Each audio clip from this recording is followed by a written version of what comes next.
আমাদের বড় ভাই বাংলাদেশ আবার স্বাভাবিক হয়ে যাচ্ছে। এই বড় ভাই সে তার ব্যবসা নিয়ে সুন্দরভাবে রোডে ব্যবসা করতেছে। এখানে দেখতে পাচ্ছেন বাংলাদেশের জাতীয় পতাকা। ভাই আপনি কিছু বলেন। এই যে আমি এখন ব্যবসা করতে আসছি, এই যে আমরা দেশ স্বাধীন করছি মুক্তিযোদ্ধা, ঠিক আছে, এই যে সেই পতাকা, বুঝছেন? আপনি কি খুশি ভাই? আমি খুশি, আমি হ্যাপি। এখন দেখেন কি সুন্দর সিরিয়ালে দোকানগুলো বলছে, মানুষজন খাওক আর না খাও, দোকান তো আছে। আচ্ছা আপনার কাছে প্রশ্ন করি, আপনি কি কোটা আন্দোলনে আপনি কি শরিক ছিলেন, যোগদান করেছিলেন? আপনি অবশ্যই অবশ্যই ছিলাম না, একটা ইট হইলেও মারছি। একটা ইট হলেও মারছেন। তো দর্শক আপনারা শুনতে পারছেন এই ভাইটি। আমার তো একটা গুলি লাগছে মাথায়, হ্যাঁ আমার একটা গুলি লাগছে মাথায়। মাথায় গুলি লাগছে। হ্যাঁ। দর্শক এই ভাইয়ের নাকি মাথায় গুলি লাগছে। বিষয়টা কিন্তু খুব ভাবনা চিন্তার বিষয়। আপনারা একটু দেখান তো ভাই, ক্যাপটা খুলে কোথায় আপনার গুলি লাগছিল। গুলি লাগছে এই পাশে মাথায়। আল্লাহ কি কয়।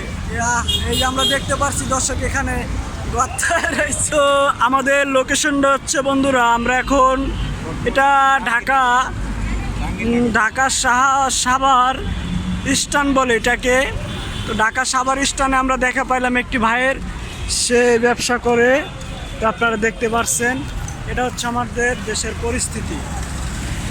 এই যে ভাই সাহেব যাচ্ছে আইটা, তার বডিটা কিন্তু খুব সুন্দর। এখানে হচ্ছে বাজার দর্শক, এখানে বাজার হয়। আচ্ছা আমাকে তো আপনারা দেখেন না, মাত্র দেখলেন এই ব্লগটা। ও যে উস্তাদ উস্তাদ লন। তো আপনারা দেখতে পাচ্ছেন বাজার, এই যে হুজুর ভাইটি সে পেয়ারা বেচে। ভাই এখানে দেখছেন সে বিড়ি সিগারেট পান বিক্রি করে। মামা দেশটা স্বাধীন হয়েছে, খুশি না? দেশটা যে স্বাধীন হইলো তুমি কি খুশি?